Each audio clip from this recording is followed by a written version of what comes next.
शलाकया चक्षुरुन्मिलितं येन तस्मै श्रीगुरुवे नमः। वन्देऽहं श्रीगुरो श्रीयुतपदकमलं श्रीगुरुन् वैष्णवांस श्रीरूपं साग्रजातं सहगण रघुनाथान्वितं तं सजीवं सावधूतं सावधूतं परिजनसहितं कृष्ण चैतन्यदेवं श्री राधा कृष्ण पादान् सहगण ललिता श्री विशाखान्विताश्च नमो महावदन्याय कृष्ण प्रेम प्रदायते कृष्णाय कृष्ण चैतन्य नामने गौरतुसे नमः। तप्ते कांचन गौरांगी राधे वृंदावनेश्वरी वृषभानुसुते देवी प्रणमामि हरिप्रिये। हे कृष्ण करुणा सिंधु दीनबंधु जगतपते गोपेश गोपिका कांत राधा कांत नमस्तुते। वृंदाय तुलसी देव्ये प्रियाय केशवस्य च कृष्ण भक्ति पदे देवी सत्यवते नमो नमः। वाञ्छा कल्पतरुभ्यश्च कृपा सिन्धुभ्य एव च पतितानां पावनेभ्यो वैष्णवेभ्यो नमो नमः। जय श्री कृष्ण चैतन्य प्रभु नित्यानंद श्री अद्वैत गदाधर शिवासादि गौर भक्तवृंद। हरे कृष्णा कृष्ण कृष्णा हरे हरे हरे राम राम राम हरे हरे। सर्वप्रथम भगवान के अभिन्न प्रकाश विग्रह गुरुपाद पद्म त्रिदंडी स्वामी अष्टोत्तर श्रीमद् भक्ति प्रसाद विष्णु गोस्वामी ठाकुर गुरु महाराज के पावन श्री चरणों में कोटि कोटि दंडवत ज्ञापन करते हुए उनकी अहेतु की कृपा की प्रार्थना करती हूँ। वे हम पे कृपा करें ताकि निज कर्ताभिमान भाव को छोड़कर केवल उनकी वाणी के वाहक के रूप में अपना परिचय दे सके। तत्पश्चात परम गुरुदेव नित्य लीला परविष्ट श्री श्रीमद् भक्ति दयित माधव गोस्वामी महाराज जययुक्त हों। परमेष्टि गुरुदेव नित्य लीला परविष्ट जगत गुरु भक्ति सिद्धांत सरस्वती ठाकुर प्रभुपाद जययुक्त हों। समस्त गुरु परंपरा जययुक्त हों। श्रीमद नित्यानंद प्रभु जययुक्त हों। चैतन्य महाप्रभु युगावतार चैतन्य महाप्रभु जययुक्त हों। वृंदावन विहारी गोपीनाथ भगवान जययुक्त हों। भगवान के समस्त नाम भगवान के समस्त धाम भगवान के समस्त पार्षद जययुक्त हों। हम पे कृपा वर्षण करे ताकि हमारी हरि गुरु वैष्णव सेवा में हरि नाम में रतिमती हो सके। तत्पश्चात मैं अपने शिक्षक गुरुओं को दंडवत ज्ञापन करती हूँ। वे हम पे कृपा करे ताकि इसी तरह हमारा आध्यात्मिक जीवन गुरु वैष्णवों के सानिध्य में आगे बढ़ सके। आज की प्रातःकालीन कक्षा को प्रारंभ करते हैं। ओम नमो भगवते वासुदेवाय। ओम नमो भगवते वासुदेवाय। ओम नमो भगवते वासुदेवाय। हम सब श्रवण कर रहे हैं ग्रंथराज भागवतम तृतीय स्कंद का द्वितीय अध्याय। जो उद्धव जी हैं भगवान की विभिन्न लीलाओं का स्मरण करते हुए भगवान का लीला का वर्णन करें, भगवान के गुणानुवाद कर रहे हैं। आज हम तृतीय स्कंद के द्वितीय अध्याय के 22वें श्लोक से श्रवण करेंगे। ततश्च कैंकर्या अमलं भीतानो विगलापत्यांग यद उग्रसेनं तिष्ठन् षडं परमेष्ट्याधीशये न्यबोध्य देव निर्धारयेति। ततश्च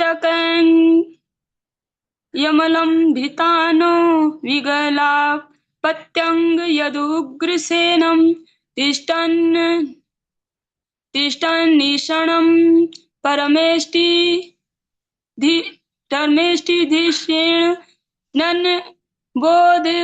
नन्बोध देव निर्धारयेति। अतएव हे विदुर, क्या उनके सेवक गण हम लोगों को यह बात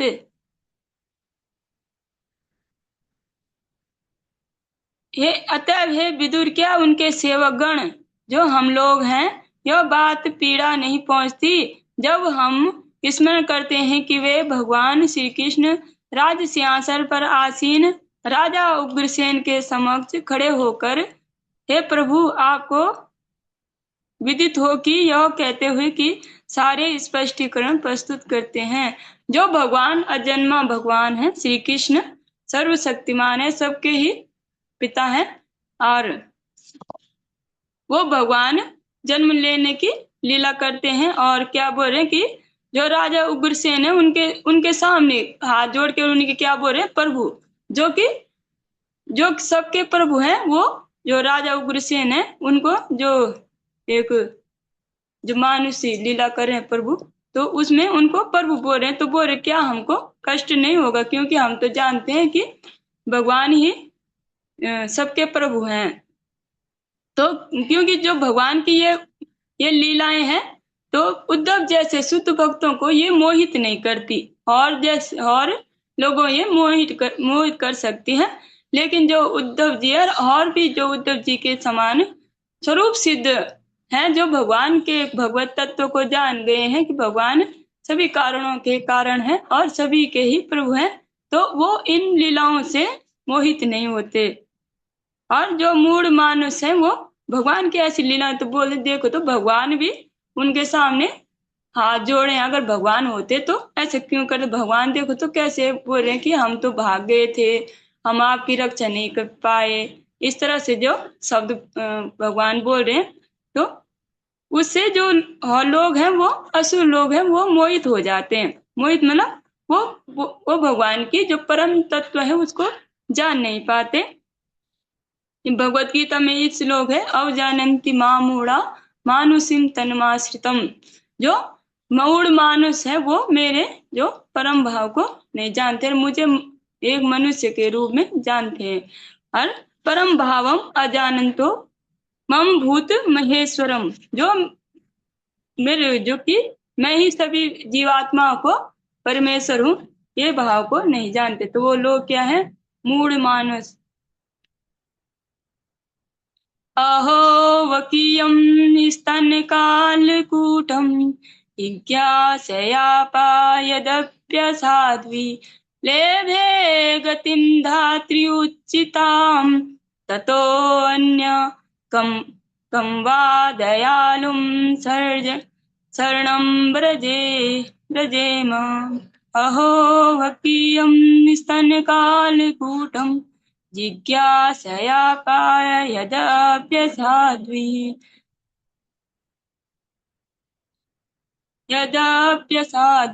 लेभे गतिं धात्र्युच्यतां ततोऽन्या कं वा दयालुं शरणं व्रजेम। अहो भला मैं उनसे अत्यधिक दयालु किसी और की शरण कैसे ग्रहण करूंगा, जिन्होंने उस असुरिनी पूतना को माता का पद प्रदान किया। यद्यपि यह कृतघ्न थी और उसने अपने स्तनों से पिलाए जाने वाले घातक विष तैयार किया था।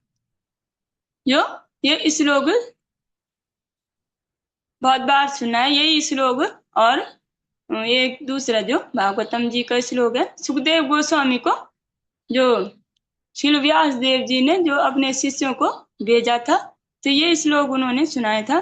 तो कि तब उनको भगवत तत्व का और बोला कि हाँ, इतना दयालु कौन है ये इतना दयालु, जिसने जो खुद को मारने के लिए आई उसको ही माता की गति दे दी। और ऐसे ही उद्धव जी बोल रहे हैं कि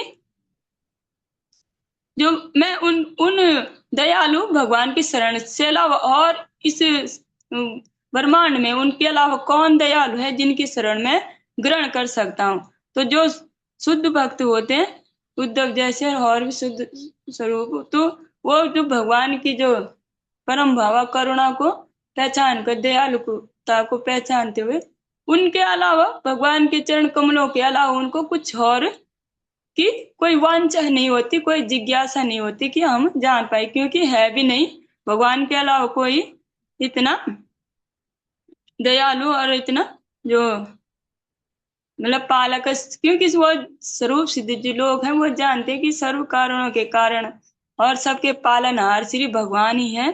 तो इस तरह से वो भगवान विभिन्न प्रकार की लीलाएं करते हैं, तो उन लीलाओं से वो आनंद लेते हैं, मोहग्रस्त नहीं होते और भगवान पे कभी शंका नहीं करते। ऐसे सिद्ध स्वरूप जो भगवान के, जो उद्धव जी हैं, वो बोले कि उनके अलावा कहाँ मुझे ठौर है, उनके अलावा इतना दयालु कौन हो सकता है जिसकी शरण में ले सकता हूँ। मन्ये असुरान भगवतां स्त्रिया अधिसे सर सरंभ मार्गाभिनिविष्ट चित्ताम ये संयुगे चक्षत तार्क्ष पुत्र अंशे सुनाभायु अध मापतंतम।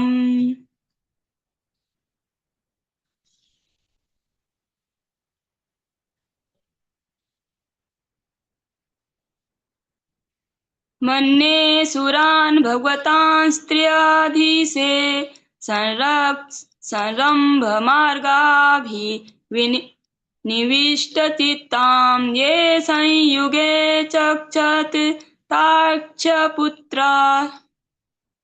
पुत्रम् अंशे सुनाभायुध मापतंतम।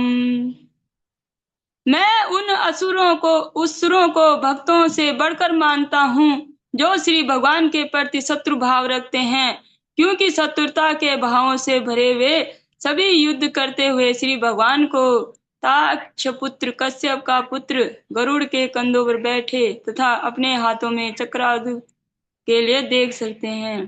तो उद्धव जी भगवान के दयालुता उन असुरों की भाग्य का भी वर्णन करें कि वो कितने भाग्यवान है कि वो चाहे शत्रुता से ही सही, पर लेकिन उन्होंने भगवान का ये सुंदर दर्शन प्राप्त किया है।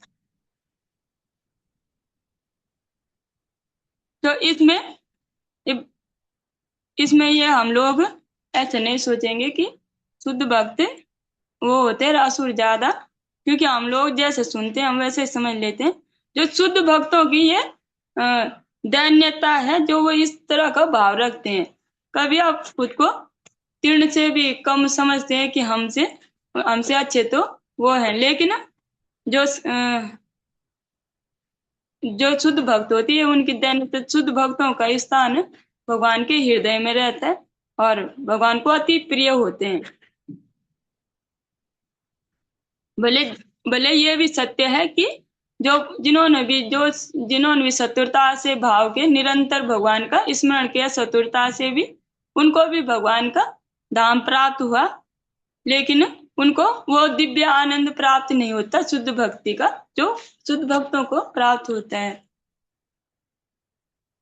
वासुदेवस्य देववाक्यां जातो भोजेन्द्र वंदने चिकीर्षुर भगवानस्य समाजेनाभियाचितः। वासुदेवस्य देववाक्यां जातो भोजेन्द्र वंदने चिकीर्षुर भगवानस्य समाजेनाभियाचितः।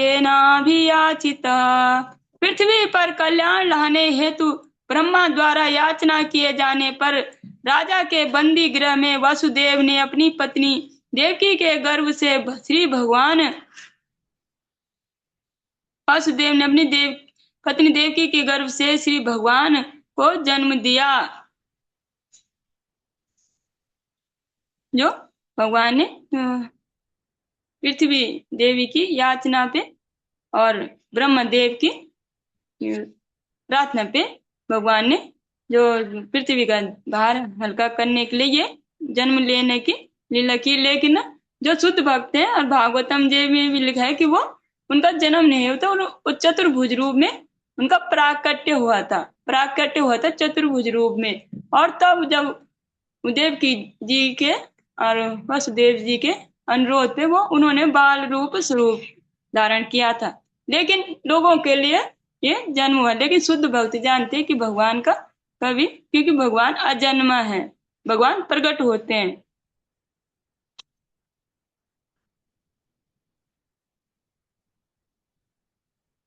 ततो नंद प्रजमित पित्रा कंसाद्विम्भयता एकादशा समास तत्र गूढ़ार्चि संबलो वसत् ततो नंद व्रजमितः पित्रा कंसाद्विम्भयता एकादशा समास तत्र गूढ़ार्चि संबलो वसत्। तत्पश्चात कंस से भयभीत होकर उनके पिता उन्हें नंद महाराज के चारागाह में ले आए, जहां वे अपने बड़े भाई बलदेव सहित ढकी हुई अग्नि की तरह 11 वर्षों तक रहे।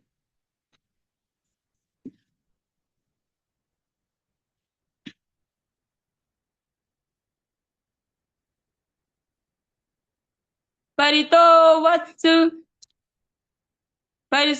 वत्सपेर वत्सांचार्यन द्विभु यमुनोपौने कुदा द्विज संकुलितांग्रिपे परितो वत्सपेर वत्सांचार्यन व्यहर द्विभु यमुनोपवने कुदा द्विज संकुलितांग्रिपे। अपने बाल्यकाल में सर्वशक्तिमान श्री भगवान ग्वाल बालों तथा बछड़ों से घिरे रहते थे। इस तरह वे यमुना नदी के तट पर सघन वृक्षों से आच्छादित तथा चहचहाते पक्षियों की ध्वनि से बगीचों में विहार करते थे। भगवान की सुंदर वन विहार की लीला 10वें स्कंद में विस्तार से हमने श्रवण की। आगे भी आप लोग श्रवण करेंगे। कौमारीं दर्शयं चेष्टा पक्षणीयां व्रजोकसां रुदन्निवासन्मुग्धा बालसिंहावलोकनः कौमारीं दर्शयं चेष्टां प्रक्षणीयां व्रजोकसां रुदन्निवासन्मुग्धा बालसिंहावलोकनम्। भगवान कभी कभी भगवान की सुंदर लीलाएं, जब वो श्री भगवान ने बालोचित कार्यों का प्रदर्शन किया तब वे एकमात्र वृंदावनवासी को ही दृष्टि गोचर थे। वे शिशु की तरह कभी रोते तो कभी हंसते और ऐसा करते हुए वे सिंहों के बच्चे के समान प्रतीत होते थे। और जो भी एक सुंदर जो भगवान की जो बाल लीलाएं हैं, तो उन्होंने अपनी भगवत्ता को छिपाया और एक जैसे सामान्य बालक करते हैं, रोते हैं, कभी बछड़ों का पूंछ पकड़ के बछड़े उनको घसीट मतलब करके वो भाग रहे हैं, ऐसे के वो करे, बछड़ों का पूंछ पकड़ कर बछड़े भाग रहे हैं, तब वो उनको घसीटते हुए ले जा रहे हैं। और कभी कुछ कभी देखते हैं कि बछड़े दूर तक जो गाय के पूंछ को पकड़ के कभी दूर तक चले जाते, माता अपने माता को नहीं देखते तो भय से फिर से वापस आ जाते। तो इस तरह से भगवान विभिन्न प्रकार की लीलाएं करते हैं और वह ऐसे सुंदर सिंहों के बच्चे के समान प्रतीत होते हैं, क्योंकि वो सामान्य बालकों की तरह थे भी नहीं। भले उन्होंने भगवत्ता का प्रदर्शन नहीं किया, ईश्वर मतलब किया तो सही, लेकिन फिर से वो अपना जो बाल्यकाल कैसे किया मतलब आनंद पूर्वक भक्तों के साथ। तो क्योंकि सूर्य को भले उन्होंने अपने को छिपाया, लेकिन सूर्य को जैसे कोई छिपा नहीं सकते, वैसे उनकी भगवत्ता भी छिपी नहीं रही। तो वो सुंदर और सबसे सुंदर और हष्ट पुष्ट एकदम सुंदर, उतने उनसे ज्यादा सुंदर कोई था नहीं। इतने जो श्याम सुंदर, इतने ज्यादा सुंदर और अलग से लगते, सिंहों के बच्चे के समान प्रतीत होते। सएव गोधनम लक्ष्मया निकेतम चित गो वृषम चारियन्न ननुगान गोपान रण द्वेणु आरीरमता स एव गोधनं लक्ष्म्यानिकेतं सित गोविशं चार्यन्ननुगान गोपान रणद्वेणु अशरीरमत। अत्यंत सुंदर गाय बैलों को चराते हुए समस्त ऐश्वर्य तथा संपत्ति के आगार श्री भगवान अपनी बंसी बजाया करते। इस तरह वे अपने श्रद्धावान अनुयायी ग्वाल वालों को प्रफुल्लित करते और जो उनके शुद्ध भक्त हैं ग्वाल बाल वो उनको आनंद प्रदान करते, आनंद देते। यहाँ पे ब्रह्म संहिता का श्लोक है। वेणु कुड़ंत अरविंद दलाय ताक्षम बर्हावतं स बढ़ावतं सम ताम्बुद सुंदरांगम कंदर्प कोटि कमनीय विशेष शोभम गोविंदम आदि पुरुषम तम हम भजामि। जो भगवान के रूप माधुरी का वर्णन करें ब्रह्मा जी कि मैं उन आदि गोविंद की पूजा करता हूँ जो अपनी दिव्य वंशी बजाते हुए, उनकी आंखें कमल के फूलों जैसी हैं, वे मोर पंख से सुशोभित हैं और उनका शरीर का रंग नवीन श्याम बादल के सदृश है। उनका शारीरिक स्वरूप करोड़ों कामदेवों के से भी अत्यधिक सुंदर है। ये श्री भगवान विशिष्ट गुण हैं। परियुक्तान भोजराजेन मायेन कामरूपिणा लीलाय विदनुदत्तांस तान बालः कीडान् कानिवः। परियुक्तान भोजराजेन मायिना कामरूपिणा लीलया व्यदुदत्तांस तान बालकीडन् कानिवः। भोज के राजा कंस ने श्री कृष्ण को मारने हेतु बड़े बड़े मायावियों को लगा रखा था, जो कैसा भी रूप धारण कर सकते थे, किंतु अपनी लीलाओं के दौरान श्री भगवान ने उन सबको उतनी ही आसानी से मार डाला जिस तरह कोई बालक खिलौने तोड़ देता है। खिलौनों की तरह जो जितने भी कंस के जो मायावी राक्षस थे उन सबको मार दिया। पूतना, तिणाव्रत, अधासुर, बकासुर, प्रम्बलासुर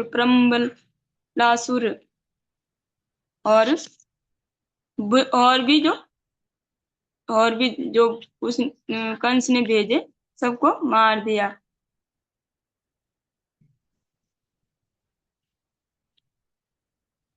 विपन्नान विषपानेन निर्गेह भुजगाधीपम् उत्थापयापाय यद गावस्ततोऽयं प्रकृति स्थितम्। विपन्नान विषपानेन निर्गेह भुजगाधीपम् उत्थापयापाय यद गावस्ततोऽयं प्रकृति स्थितम्। वृंदावन के निवासी घोर विपत्ति के कारण परेशान थे, क्योंकि यमुना के कुछ अंश का जल सर्पों के प्रमुख कालिया द्वारा विषाक्त किया जा चुका था। श्री भगवान ने सर्पराज को जल के भीतर प्रताड़ित किया और उसे दूर खदेड़ दिया। फिर नदी से बाहर आकर उन्होंने गायों को जल पिलाया और यह सिद्ध किया कि वह जल पुनः अपनी स्वाभाविक स्थिति में है। जो भगवान ने काले दमन लीला की और सभी जो ब्रजवासियों को भय से मुक्त किया और गायों को जल पिलाया, तब ये साबित किया कि अब ये पीने के योग्य है।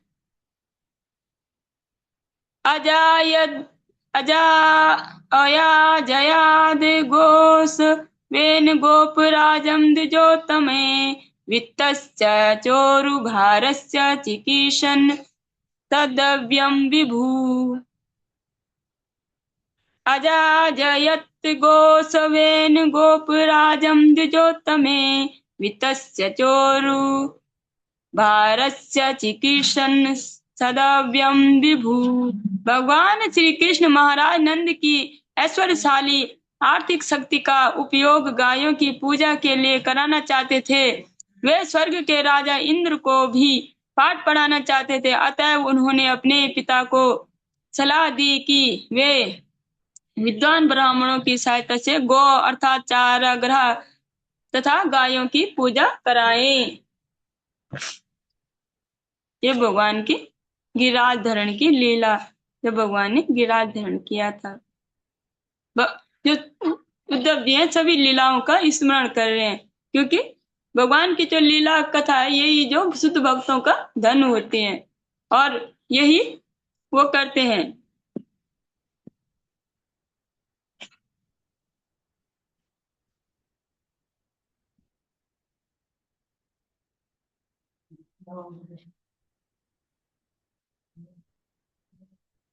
वर्षति वर्षतीन्द्र व्रजा कोपाद कोपाद भग माने अति विवला गोत्रा लीला तपतीर्ण तात्रो भद्रानुगृण गृणता वर्षेन वर्षातीतेन्द्र व्रजा कोपाद भग्न माने अति विवलः गोत्रा लीला तप त्रेण त्रातो भद्रानुगृणता। हे भद्र विदुर, अपमानित होने से राजा इंद्र ने वृंदावन पर मूसलाधार वर्षा की। इस तरह गायों की भूमि ब्रज के निवासी बहुत व्याकुल हो उठे, किंतु दयालु भगवान ने अपने लीला छत्र गोवर्धन पर्वत से उन्हें संकट से उबार लिया।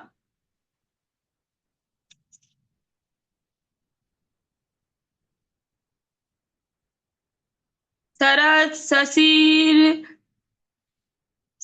शशिकरैर्मिष्टं मानयन् रजनीमुखं गायन् कल्पतरे मे स्त्रीणां मण्डलमण्डनम् सरश्चशिकरैर्मिष्टं मानयन् रजनीमुखं गायन् कल्पदं रमे स्त्रीणां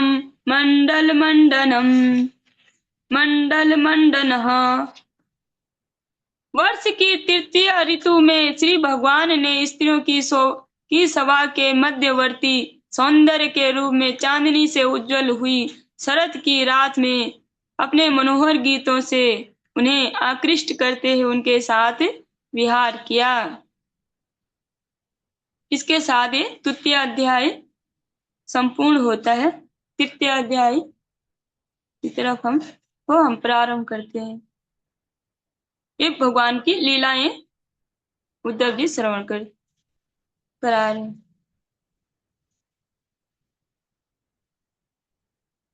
जो भगवान के शुद्ध भक्त होते मत चित्ता मत गत प्राणा बोधयंता परस्परम कथयन्तस्य मानित्यम। जो कथयन्तस्य मानित्यम तुष्यन्ति च रमन्ति च। जो मेरे लीला कथाएं हैं, जो मेरे शुद्ध भक्त हैं जिनका चित्त हमेशा ही मुझ में लगा रहता है, वो क्या करते हैं, हमेशा मेरी लीला कथाओं को सुनते हैं और सुनाते हैं। उनका कोई और विषय नहीं सुनाने के लिए भगवान के अलावा।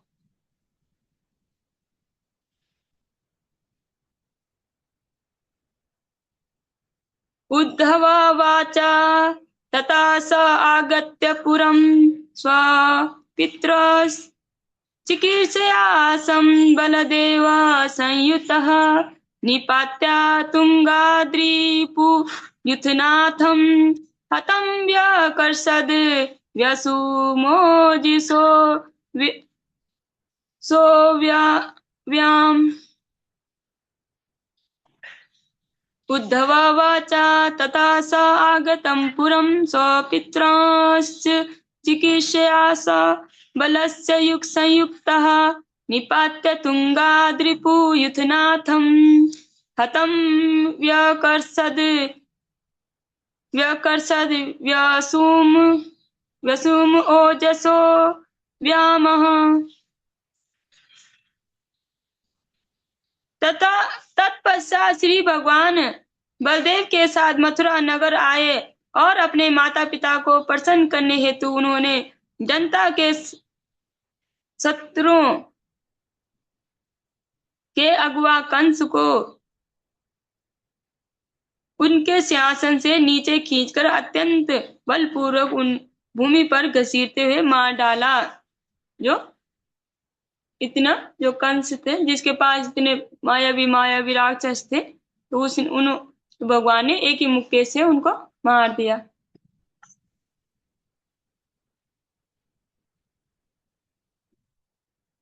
संदीपने सुकीर्त प्रोक्तम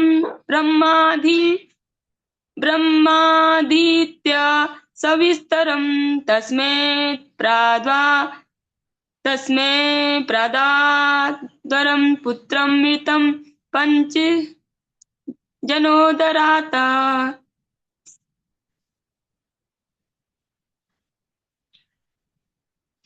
संदीपने स्वकीर्त प्रोक्तम ब्रह्मादित्य सविस्तरम तस्मै प्रादातुवरम पुत्रम मृतम पंच जनोदरात। श्री भगवान ने अपने गुरु संदीपनी मुनि से केवल एक बार सुनकर सारे वेदों को उनकी विभिन्न शाखाओं समेत सीख लिया और गुरु दक्षिणा के रूप में अपने गुरु के मृत पुत्र को यमलोक से वापस ला दिया। समाहुता भीष्मक कन्ययाये श्रिया सवर्णेन विभूषयेषां गंधर्व वित्तः मिशितां स्वभागं जहे पदं मूर्धनि ददत्सु पर्णः। समाहुता भीष्मकन्ययाये श्रेया सवेण विभूषयेषां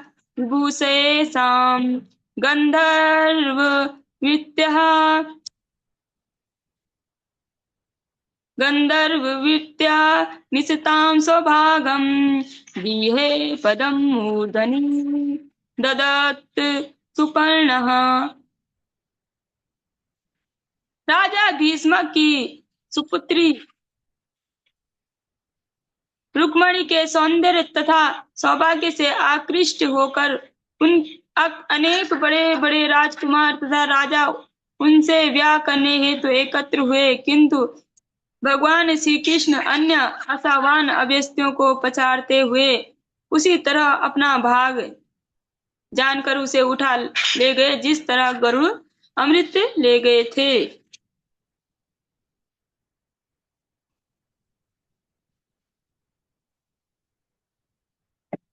कुकुधिनो अविरुद्धनसो दमित्वा स्वयंवरे नागञ्जितीम् उवाह। तदा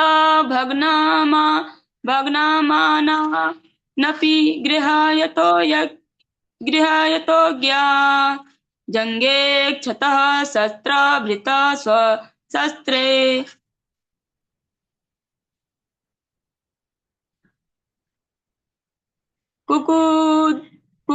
कुकुधिनो आवृद्धनसो दमित्वा स्वयंवरे नागञ्जितीम् उवाह। तदा तद्भग्नमानानपि गृहायतो ज्ञा जज्ञे क्षता सशस्त्रभृता स्वशस्त्रः। बिना नथ वाले 7 बैलों का दमन करके श्री भगवान ने स्वयंवर की खुली सभा में राजकुमारी नागंजिती का हाथ प्राप्त किया। यद्यपि श्री भगवान विजयी हुए, किंतु उनके प्रत्याशियों ने राजकुमारी का हाथ चाहा। अतः युद्ध हुआ। शस्त्रों से अच्छी तरह सुसज्ज श्री भगवान उन सबों को मार डाला और घायल कर दिया, परंतु स्वयं उन्हें कोई चोट नहीं आई।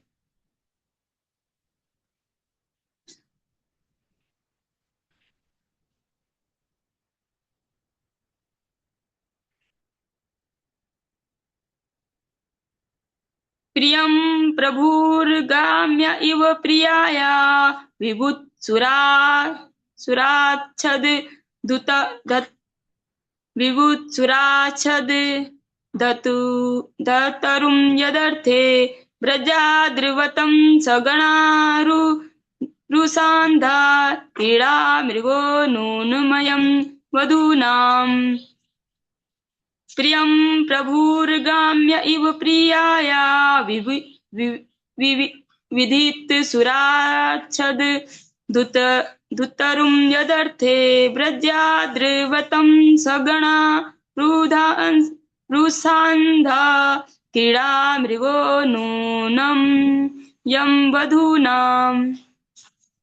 अपनी प्रिय पत्नी को प्रसन्न करने हेतु श्री भगवान स्वर्ग से पारिजात वृक्ष ले आए, जिस तरह की एक सामान्य पति करता है, किंतु स्वर्ग के राजा इंद्र ने अपनी पत्नियों के उकसाने पर, क्योंकि वह स्त्रीवस्था लड़ने हेतु दल बल सहित श्री भगवान का पीछा किया।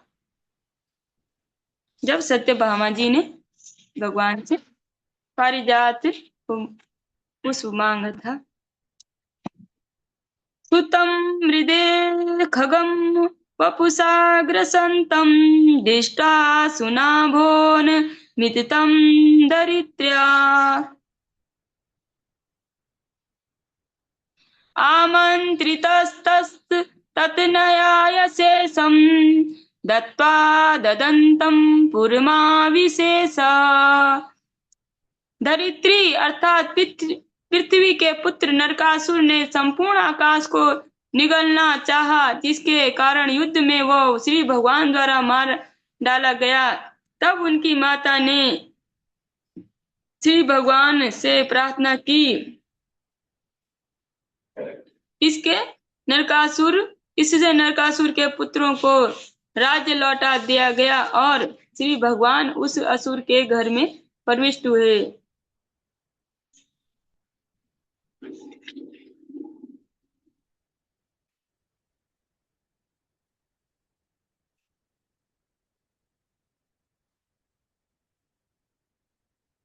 तत्राहितास्ता नरदेव कन्यः पूजे निर्दिष्टा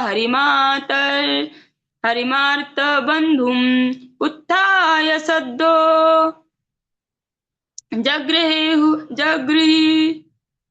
जगृहु प्रहर्ष वीरानुराग प्रहितावलोके।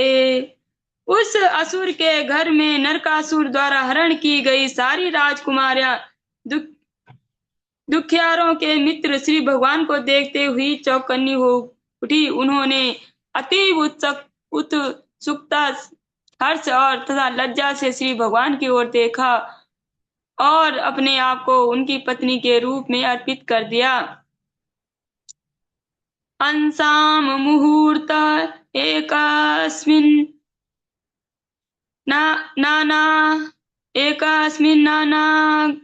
नानागारेषु योषितां सविदं जगृहे पाणिननुरूप स्वमायया। आसायां मुहूर्त एकस्मिन्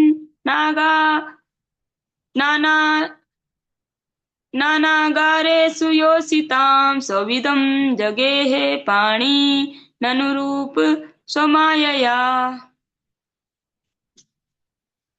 वे सभी राजकुमारियां अलग अलग भवनों में रखी गई थी और श्री भगवान ने एक साथ प्रत्येक राजकुमारी के लिए उपयुक्त युग्म रूप में विभिन्न शारीरिक अंश धारण कर लिए। उन्होंने अपनी अंतरंगी शक्ति द्वारा विधिवत उनके साथ पाणी ग्रहण किया। तो श्री भगवान ने इतनी वो 16,000 राजकन्याएं थी, वो हाँ गंगा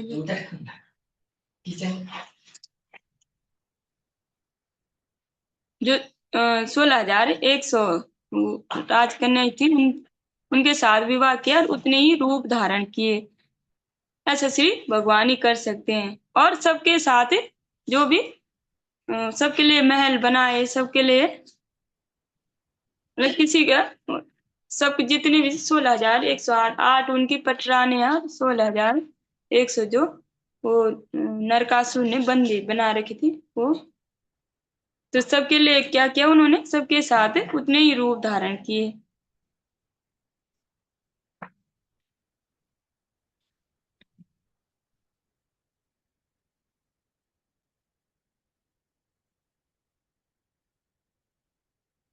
तास तास तास्वाव पत्न्या पत्न्यान्य अजनायत अजनायद नयनादम तुलानि सर्वतः एकैकस्यां दश दश प्रकृतेर विभू भूषया।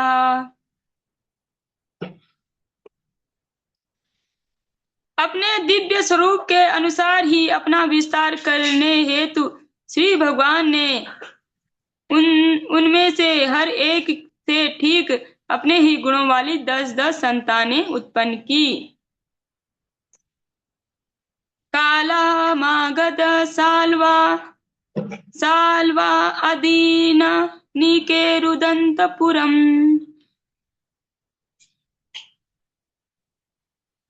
अजिघ्नात स्वयं दिव्य स्वपुषां तेज आदिसतः। कालः मागध साल्वादीन नीके रुदन्तपुरम्। अजिघ्नस्त स्वयं दिव्यं स्वपुषां तेज आदिसतः। काल यवन मगध के राजा तथा साल्व ने मथुरा नगर पर आक्रमण किया, किंतु जब नगर उनके सैनिकों से घिर गई तो श्री भगवान ने अपने लोगों की शक्ति प्रदर्शित करने के उद्देश्य से उन सबको स्वयं नहीं मारा।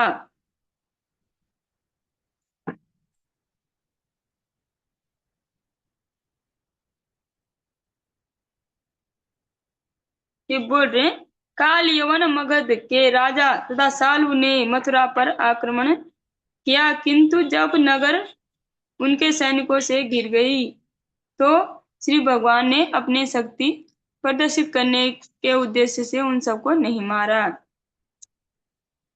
संबर द्विविधम संबरम द्विविधम बाणम मुरम बल बलमेव च अन्यायश्च दन्तवक्रादीन वदित कांस्य घातयत्। संबर संबर द्विविध बाण मुर वल जैसे राजाओं तथा दंत वक्र इत्यादि बहुत से असुरों में से कुछ को उन्होंने स्वयं मारा, कुछ को अन्य यथा बलदेव जी से औरों से मरवाया। अथ ते भातृपुत्राणां पक्षयो पतितान् निरपान् चलाय भूया कुरुक्षेत्रम् पतताम्बले।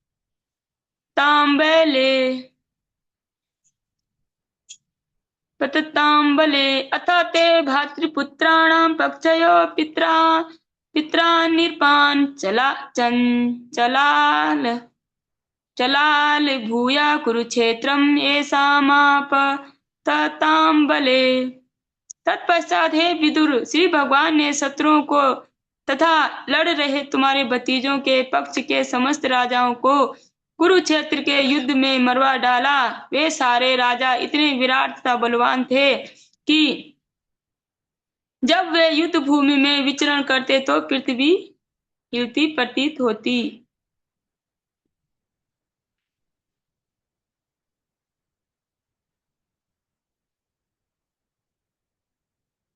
सकर्ण दुशासन सौबलानां कुमंत्र पाकेन हतश्रिया युषं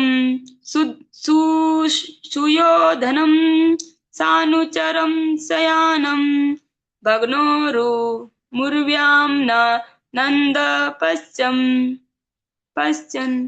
सकर्ण दुःशासन सौबलानां कुमंत्र पाकेन हतश्रिया युषं सुयोधनं सानुचरं शयानां भग्नोर्मुर्व्यां ननन्द पश्यन्। कर्ण दुशासन तथा सौबल की कुमंत्रणा के कपट जाल के कारण दुर्योधन अपनी सौभाग्य तथा आयु से विहीन हो गया।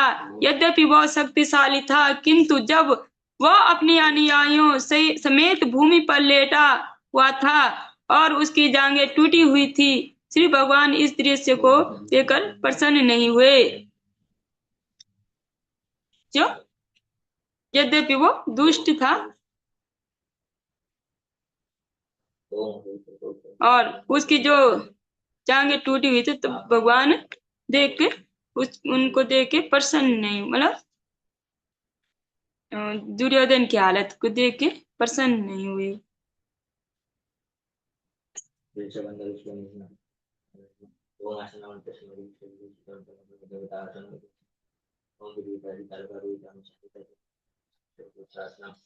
इसमें थोड़ा सा वो सुन लेते हैं हम तात्पर्य, ताकि स्पष्ट तो है कि भगवान को बोल सकता है कि भगवान तो अर्जुन उन लोग उनके पक्ष में थे, तो प्रसन्न क्यों नहीं हुआ। इसमें थोड़ा तात्पर्य सुन लेते हैं। धृतराष्ट्र के अग्रणी पुत्र दुर्योधन का पतन श्री भगवान को अच्छा नहीं लगा। यद्यपि वे अर्जुन के पक्ष में थे और उन्होंने ही भीम को सलाह दी थी कि युद्ध में दुर्योधन की जांघें किस तरह तोड़े। श्री भगवान को बाध्य होकर बुराई करने वाले को दंड देना पड़ता है, किंतु ऐसा दंड देते हुए वे प्रसन्न नहीं होते, क्योंकि सारे जीव मूल तो उनके ही भिन्नांश हैं। वे बुराई करने वाले के प्रति वज्र से भी कठोर तथा सदावान के प्रति गुलाब के फूल से भी कोमल रहते हैं। बुराई करने वाला कुसंगियों द्वारा तथा कुमंत्रण द्वारा दिग्भ्रमित हो जाता है, जो भगवान के आदेशों के अंतर्गत स्थापित सिद्धांतों के प्रतिकूल है, और इस प्रकार वह दंड का भागी बनता है। सुख का सबसे निश्चित मार्ग श्री भगवान द्वारा बनाए गए सिद्धांतों का पालन करना है।